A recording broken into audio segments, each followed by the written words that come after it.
Kiongozi anatakiwa kuwa ni kiongozi lakini pia ana akili ya kawaida. Whether ni kiongozi wa kisiasa au ni kiongozi wa dini, lakini anazo akili. Mimi nimesoma philosophy.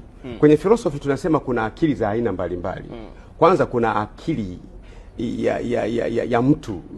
Huyu mtu anaweza kuhandle familia yake. Anapenda familia yake, anapenda mkewe. Huyu tunasema ana akili inamtosha yeye na familia yake. Mwingine akili yake inatosha watoto, anasomesha watoto, anamtunza mkeo, anamtekea, ana akili inamtosha yeye na familia yake. Kuna mwingine ana akili lakini hajali majirani, anasema tu mimi na mke wangu na familia yangu. Huyu ana shida na majirani. Lakini kuna mwingine ana akili, majirani anakaa nao vizuri, angalau huyu tunaweza kusema anafaa kuwa mwenyekiti wa kiongozi wa shina angalau, kwa sababu anajua mkewe, anajua familia, anajua watoto. Mwingine ana akili inatosha mtaa. Mwingine ana akili anaweza kuinteract na wilaya na mkoa, tunaweza kusema ni mkuu wa mkoa, ni mkuu wa wilaya. Mwingine ana akili ya kutosha taifa, anaweza kuwa kiongozi wa kitaifa. Mwingine hata yeye hazimtoshi.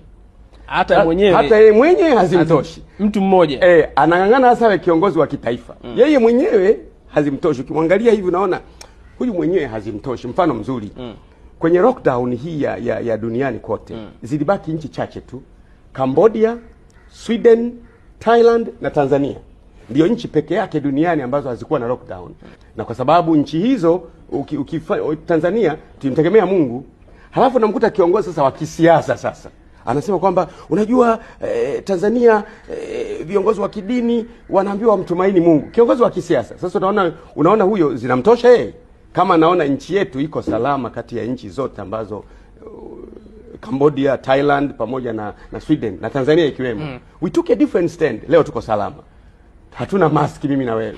Na nimeona juzi mikutano ya viongozi wa siasa wanazindua kampeni zao. Hawana maski. Na wako safi tu. Wako safi.